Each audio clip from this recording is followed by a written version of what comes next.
got it. I won the pot. You know, I haven't had a chance to see many of you guys in about 5 weeks, and so, you know, obviously, I would never say this. I actually miss you guys just a little bit. But before you fire away, I want to just make an opening statement.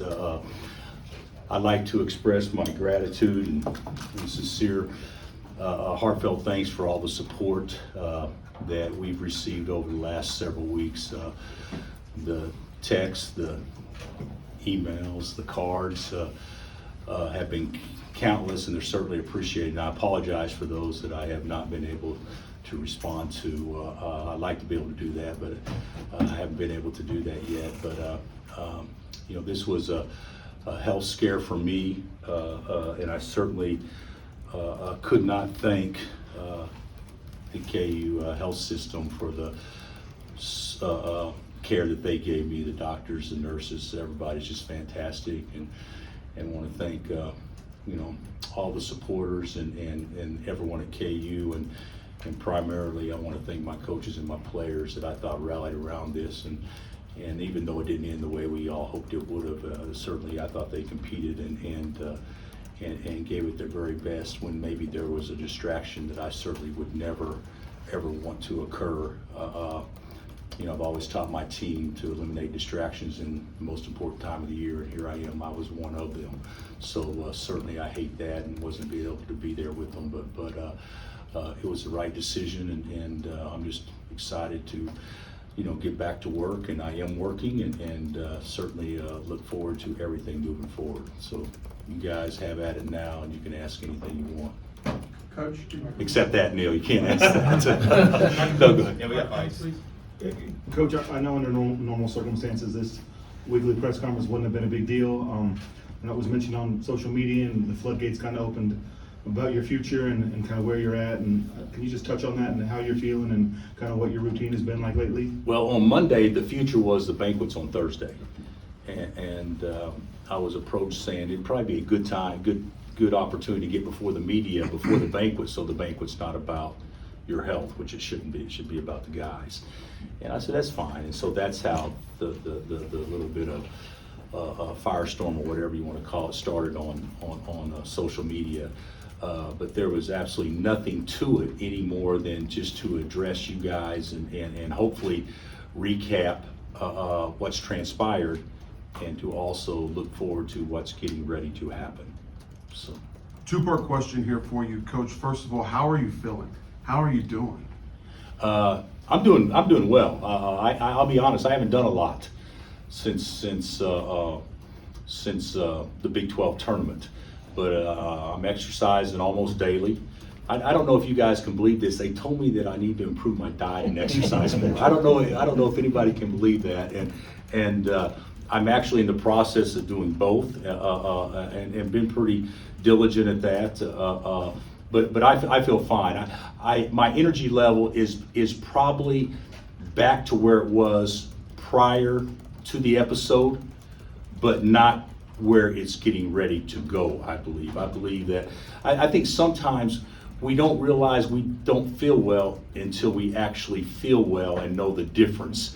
And I'm in the process of feeling well again. So I'm excited about that. And then the second part to that question, can you unequivocally say you will be back as a head coach next year, your 20th season here at Kansas? Well, unless my athletic director, my chancellor makes a decision to contradict that I am 100% positive I will be coaching at the University of Kansas this upcoming season, and hopefully many more after that. Regarding the time off and having to step away, first, how hard was it? And second, how close were you to maybe getting back out there? Close at all? Well, second part first. I was told that if, you know, the Big 12 tournament was out. There was no way I was coaching the Big 12 tournament. Absolutely no way. I thought I would coach against West Virginia, and they laughed at me. And then I said, well, I'll coach the next game, and they laughed at me. And then they said, well, maybe you can coach in, 2 or 3 weeks. I said, no, I got to be able to go in 5 days or whatever. And there was actually talk of me coaching in the first round game. But I was convinced the doctor said there's a better chance, if you coach in the first round game, there's a good chance you won't coach the second game. So they told me that there was a better chance you coach in the second game if you set out the first game. So I was with the team, I conducted practice. I actually did it with a microphone sitting on a chair. So, I wasn't active in practice. But before the Arkansas game, the day before, there was still a concern of elevated heart rate. And even though you guys know I never get animated and I'm probably the most zen type coach there is in America, the risk of my blood pressure elevating was something that they saw as a potential major concern. So that was eliminated. We had to win the Arkansas game for me to coach in the West Regional. And what did you do? I mean, did you watch it on television? Did you stay strapped to a chair then? I watched it, obviously, from the hospital room, in the 3 games in the hospital room, and I watched it from the hotel, the 2 games in the NCAA tournament, and I kept a blood pressure monitor next to me that they actually wanted me to take my blood pressure at times when I would get a little bit animated or a little bit upset because I thought maybe we didn't execute or the officials didn't give us a 50-50 call. So and I did that, and it was amazing to me the how the body works, that they said, well, just don't get it over a certain number. And I actually kept it under that number, but I thought the number they gave me was a ridiculously high number. So I wasn't doing quite as well as what I thought I could do, because if I was at the game, I had some balance issues too with it, and I was at the game, any emotional outbreak or strong yell or whatever they thought could be something that could trigger something that would be negative and set me back. So they were probably right. It was the right thing to do, even though it happened at the most inopportune time that could ever happen to a coach or a player. And you used the word scare a minute ago. How much did this scare you? How serious did it feel for you? How scared were you? Well, I was never scared about that I wasn't going to be okay, but it was a different feeling. I'm sure many have had it, but it was kind of like a out of body type experience that you really don't know what's going on. You have no control on what's going on. So it was something that I'd never experienced before, but it was never to the point where I felt like I was in danger. I was in such good care and all that stuff. I just knew I wasn't right. Coach over here, this can be an unhealthy lifestyle, right? Coaching, you traveling a lot. Well, it depends on the level of players you have. So if you got good players, it's not near as stressful. No truth. I mean, that's absolutely true. But is this something where it has made you think about the end of your coaching career? Yes, I think that's a very fair question. I think the last several weeks, I've been able to reflect on a lot of things. Okay. The one thing I can tell you without question, I miss my job. I love my job, and I want to do my job for a long time. That's what is positive. Now, for me to be as effective doing that, I think I have to, wake up a little bit and maybe do some things from a lifestyle standpoint, a personal habit standpoint, that I've been very, very, very inconsistent with my entire adult life. So, and I said that jokingly earlier, can you imagine a doctor telling you need to lose weight, eat right, and exercise? And I've been told that a long time, but I'm taking that serious for the first time I probably have in my life. But to answer your question, all this did from a job standpoint was reconfirm how much I love doing what I do. Coach, a couple for you. First one being able to find closure when you didn't coach the last game. And, even if you're going to have plays come back in your head and replay them, but did you feel like you're able to get closure even though you didn't call the shots that last one? Well, first of all, I thought Norm and our staff did a great job. I mean, they coached the first 4 games, and I was thinking this for Norm. We had a lot of quad 1 wins, and they say that's important in selection and that kind of stuff, which it is. But Norm coached three of those. He had Duke, he had West Virginia, and he had Iowa State. So he did a great job in the games that are 50-50 type games, or maybe not 50-50, but the most competitive games.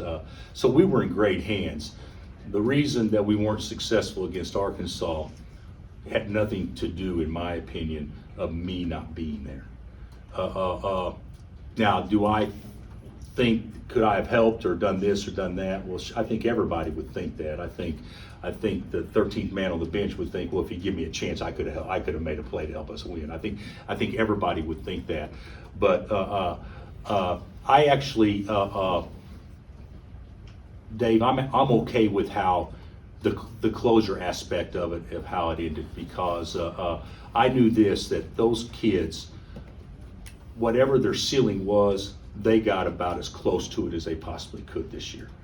And I don't want to use the word overachieve. I never like overachieve, because overachieve makes it sound like they did something they weren't capable of doing.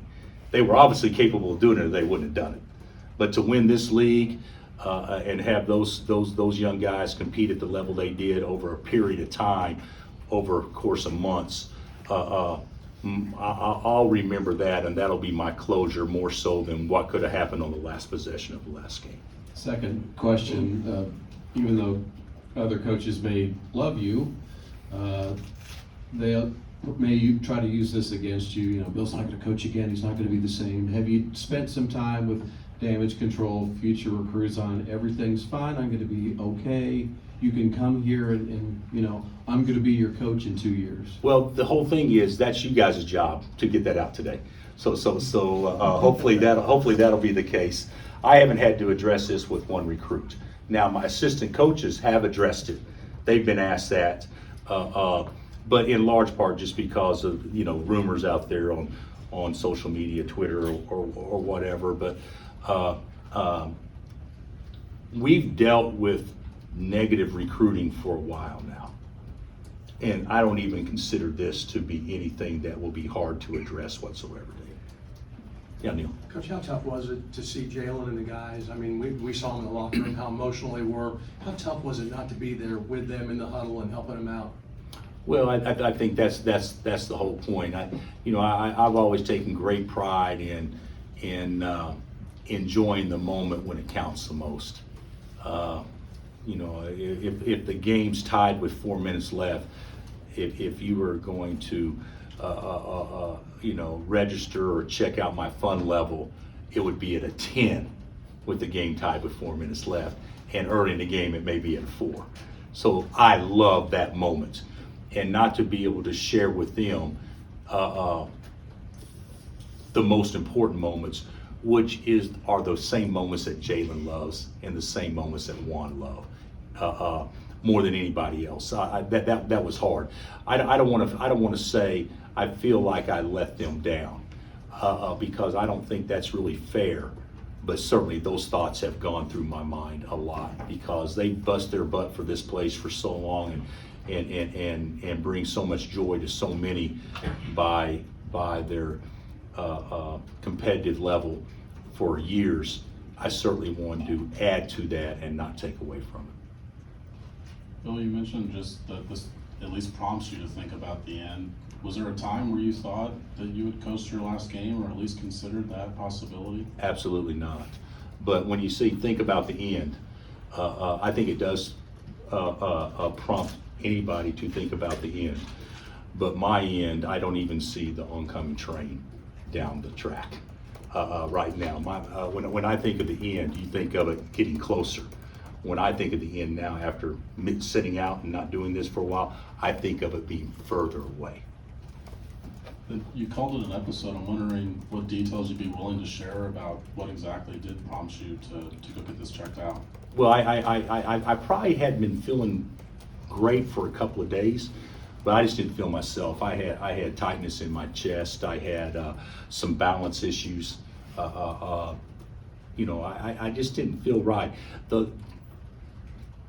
I don't know if you guys were there at T-Mobile that Wednesday. I think it was that Wednesday. I spoke to you guys. I went to the hospital soon after that. So you guys saw me. I wasn't totally out of it when I was talking to you guys, but you know, there's just something about just not quite being yourself, and I recognize that, and you know, balance and you know, just kind of some unknown tightness or pain that I'd never experienced before. I just thought it was best to get it checked out. After what your dad went through, did that help you maybe wake up and say, look, I can't push this off even though it's March? I don't think I thought like that, Neil, because my dad would tell me I should push it off, and then he would have never pushed it off a day. You know, he was one of those guys, do as I say, not as I do. You know, and I think we are all like that to an extent. But I do think the one thing that has impacted me more from what I learned from him is how stress can negatively impact a life. And especially at key moments. And so I wanted to, at least in my mind and from what the doctor said, try to eliminate as much as that when I'm going through a period of time where I don't need to have that. Now, they didn't say anything about moving forward. I mean, I know I'll have stress. That's not what I'm worried about moving forward, as long as my body's capable of handling it. They just thought right at that moment that probably would not be the best thing. Bill, right at that very point, I mean, would you say until this, you sort of always figured you just put stress in the compartment and, you know, you don't even think about it? I mean, I just wonder if you are gonna have to reassess what that's all about. I think that, Vahe, that's probably something that well, there's no question, I will do that. I need to reassess what that's all about, but I think we all do too. I've always thought that stress affects everybody else, but it doesn't affect me. And I've always thought, no matter what anybody's got, you know, you can put it on my shoulders, and I'll handle it, whatever the situation would be. I think, you know, under the last, you know, several years, we've been under some stress that you know, I think a lot of that will be removed, hopefully in the near future. So I feel good about where I'm at. And the procedure that they did is a very common procedure. It's not like that's going to impact anyone's life negatively. All it could do is add to the quality of life. But it needed to be done according to the docs, and so I'm glad they knocked that out. And I was probably very fortunate and lucky that there was a chain of events that happened that encouraged me to go get checked out, and then when I got checked out, you know, they just handled it all there at once. And you mentioned having the conviction, maybe more than ever, at least in recent years, about how much you love your job and how much longer you want to go. Was that at all a process, or, I mean, a switch flipping, or was it just, I realize this is in the hospital? No, I'd say it was a process. I didn't realize it when I was in the hospital, and I don't think it's fair for me to realize it while we were still playing, because I was still coaching team. I'm talking about when I got away from it. And okay, what are you gonna do today? Well, you know what? I tell you what I'm gonna do. I'm gonna have breakfast, and then I'm going to sit around and go for a walk maybe, and then come back and watch TV or read or something like that. I realized then, no, this is not what I need to be doing. I need to be on the phone. I need to be living in the portal right now, and that's what we're doing. So, and we've had a lot of shakeup with our team, which is great. It's a great opportunity for those kids. Like I saw where Cam going to Boise.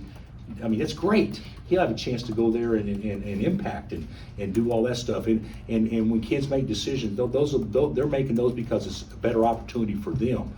But what that also does, it gives us an opportunity to address our needs too. And you guys know as well as anybody that covered us, you know, we have some needs that we certainly can address. Coach, last year at the Final Four, you were asked a lot about, with the retirement of Coach K, but you being one of the spokespersons now for the coaching fraternity. given what has happened in the last few weeks, do you find yourself anticipating advising younger coaches about healthier lifestyles? Well, I don't know if I'm the exact person. The picture of healthy eating and exercising that young coaches would probably listen to, but I do think I could maybe offer some things that would share with them that, you know, what you do at a young age can certainly impact what you're doing at an older age. And I was probably one of those guys that never thought I would get to an older age. And just for the record, I'm not old, but I'm older. So I don't know what role I'll have in that. I hadn't thought that through at all, but certainly basketball is important. Basketball is a way of life at Kansas. But the basketball is a way of life at Kansas. How I can impact it isn't close to as much if I'm not feeling well and healthy as how I can impact it if I am. So my goal is to take this place to a whole different level that we've never been to before. And we've been to a really high level. And I know I need to have my energy and I need to be healthy and feeling good in order for us to do that. And I'm believing this spring is the first step to us getting to that level. Bill, have you been cleared to travel like normal in recruiting? Yeah, I've been cleared. I can, you know, if I wanted to go power lift right now, I can go power lift. If I wanted to. Okay, so I can do any, I can do whatever.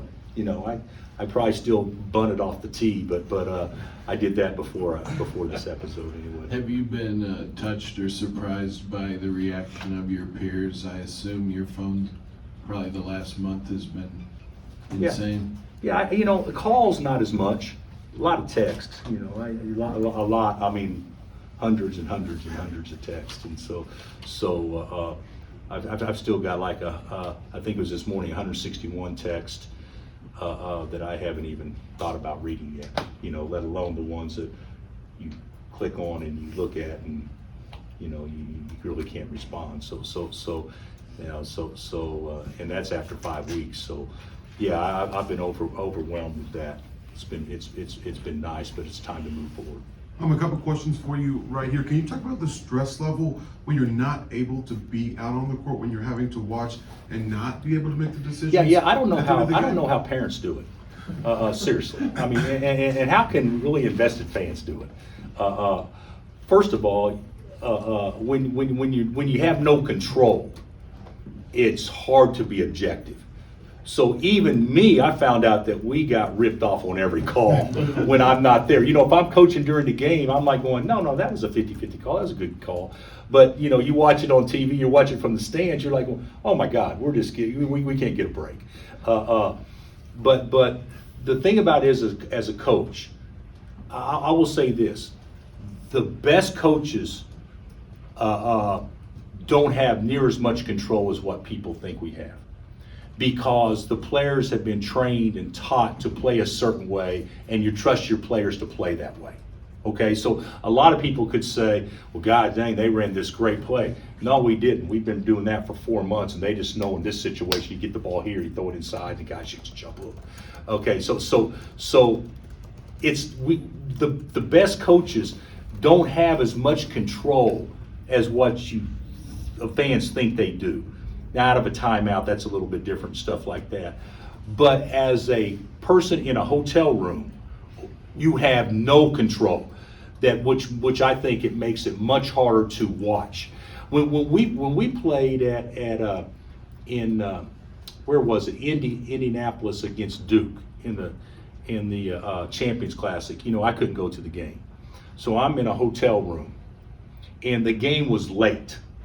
Okay, because you know it was at East Coast time in Indy, so the game started about 10 o'clock Central, so 11 o'clock East Coast time. And there were several times during the game, I don't have the front desk calling to tell me to shut up. I've got people in the hallways down the hall saying shut up during the game, because you got no control. So I do think it's much harder to be a fan. I respect that more now than I probably did before. You talked about elevating this program, continuing to raise the bar here at KU. We know that there's renovations that are coming to Allen Fieldhouse. There's a huge part of that. Can you talk about that, a timetable, anything about that moving forward? Well, our renovations with Allen Fieldhouse will not be completed this summer. Will be completed next summer. So we'll get about 40 or 50% of it done, if I'm not, isn't that about right? Yes. 40 or 50% done this summer. The following 50 or 60% will be next summer. So we're 18 months away from feeling the full impact of Allen Fieldhouse. And if you can imagine, like to me, I'm biased. I can't say that Allen Fieldhouse is the greatest place ever because I haven't been everywhere else, but it's the greatest place I've ever been. So, but this is going to amp that feeling up tremendously, and the fan experience is going to be off the charts. For a building that's almost 70 years old, you have the modern amenities of a building that was just opened. It's going to be fantastic. And then they're also renovating our office area. So when you look at practice facilities, when you look at housing, which we have as good as there is in the country or better, when you look at the arena, which is so special, and we're not going to take anything away from what it feels like to play there, offices, our NIL program is we're not where we need to be or anything, but we're making great grounds on that. I feel like that right now moving forward, when you say, what do we need to be successful? We got it. In the past, when you'd ask me, what do we need to be successful? Well, we need to get this done. So I feel as good about it as I ever have. We've been good for a long time, but I can't imagine us taking a step backwards, maybe sideways, but definitely not backwards. Yeah. Hey, Bill. Glad to see you're doing better. And a basketball question. The way too early basketball polls are out. They have you guys as like a top 10 team. Just wondering if you can give us a way too early state of Kansas basketball. Well, that is a way too early state because if I'm not mistaken, you lose, with the starters that you're going to lose, even though it hadn't been announced yet, but we're going to lose starters. I know Grady announced, but Kevin and Jay Will haven't made announcements yet, and I don't know exactly what they are, but I know the direction in which they're leaning. We got to get some work done in the portal. We've got 4 commitments.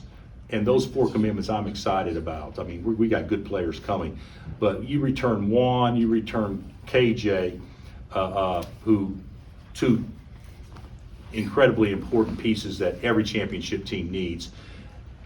You got Ernest, you got Zuby, Kyle. We still don't know exactly what the situation is with Kyle, but everybody else is gone, which creates opportunity now for us to go out and try to recruit 3 of the best players in America to come in here and fill those spots. So we've got work to do before we're a top 10 team, but I'm really hopeful.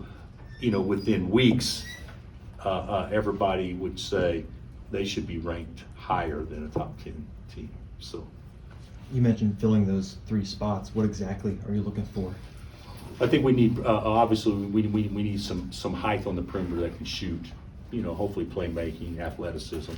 We want guys that shoot 40% from 3, 60% from 2, and 90% from the line, and they're more athletic than everybody else, and they never turn it over. Okay, that's what we want. Okay, and then we need a big guy. We need a big guy to go out and get 20 and 10. So if we can get that done, then I think we're going to be in pretty good shape. But certainly, I feel like we're in on some good kids. Yeah. And with Grady in particular, just what was the conversation like with him? I really didn't have a conversation with Grady. That deal was done a long time ago.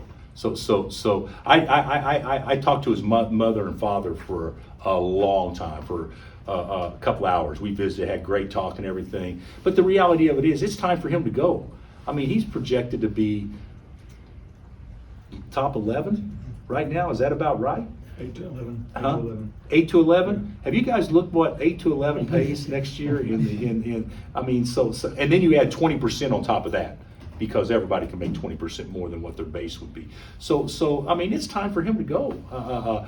He did exactly what we hoped he would do. I'll be candid. I didn't know he was a 1-year guy until probably we played Duke. And when he made those last 3 plays at the end of that game, he did it off the 3. He did it catching a lob and moving without the ball, and then he did it in a drive with the ball in his hands. I'm like, well, he just showed a glimpse of what he can be. So, and his best ball is so far down the road, but it's time. Jay Will, it wasn't time. It's time for Jay Will now. It's time. You can't be better than being a first-team All-American, averaging 20 points a game. I mean, he's done exactly what he dreamt to do. So it's time with him. You have time for a few more. But what is it about the job that has at least mentally re-energized you that, it prompts you to say you want to do that for a long time? You play golf? I don't know. What do you do as a hobby? Play with the kids. This is Okay, play with the kids. That's great. You take playing the kids away from you for a month. Would you miss your kids? Absolutely. Would you want to play with them more than you ever have? Absolutely. That's exactly how I feel right now. It's good. And then, do you still have limitations on what you're able to do? No, I have no limitations. None. I have some self-imposed limitations. A marathon is not in the mix, and there's some things like that. But no, I have no limitations on physical exertion or anything like that. Coach, I had the chance to talk to Ocha after played in Oklahoma City about a month ago, and I asked him what his favorite Bill Self story was. He told me it was in the championship final last year when DeJuan stepped out of bounds, and he told me that was the first time he saw you where you didn't know what to do, whether to foul, whether to let the play continue. What do you remember from that moment? I remember that I was totally calm and cool, and I think Ochai's totally off base on that. That moment, to answer your question, I told the kids to foul. I spent 5 minutes telling them how to foul. And then, do you guys remember the show Hoosiers? When he draws a play up for somebody other than Jimmy Chitwood, and all the guys are looking in the huddle like this when he said do it, and then Jimmy said, I'll make the shot, and then he changed the play. That's exactly, but it was Jalen Wilson. Jalen Wilson said, no, we ain't doing that. We're gonna screw it up. We ain't doing that. I said, well, what did we do? And he said, we're guarding them. We're gonna play it out. We're gonna guard them. And so Ochai's right on that part.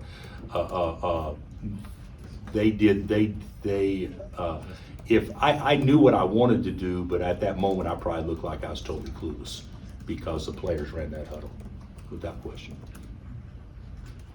Coach, you talked about Jay Will and McCullough. Timing for Wilson is obviously good for all the reasons that you said. McCullough is kind of an interesting study, and he's got a COVID year to spend. Have you had conversations with him on how, by staying, Jalen elevated his game, and Kevin could offensively, perimeter game, there's ways that he could grow his game, because right now it doesn't look, he'll get in somebody's training camp, could be a two-way contract guy, but right now he could improve his status by staying. Well, I think there's no question that Kevin McCullough could help himself by staying. I think in his mind, he was a 5-year guy. For him to come back and it's his 6th year. So, and I've talked with Kev. He knows. I've talked to his mother and father. They know. I've talked to people close in his camp. They know. And Kevin will make the decision when the time's right. But he's certainly going to go through the process and see what they say. The other thing is, two-way guys do pretty good. They do really well. They don't do well compared to an NBA guaranteed salary, but they do really well compared to going from a collegian to actually making some money. And so, last year he had 2 or 3 opportunities that were guaranteed to him to be a two-way guy. So there'll be other opportunities, but he'll get into camp, he'll get drafted. There'll be a lot of things that are out there for him that he's just got to investigate for himself. We're approaching it like everybody's gone. I think you have to. And so we're out there trying to recruit. Although there's been no decision that's been made on what, he's doing. So. All right, Coach. Thank you. Thanks, Coach.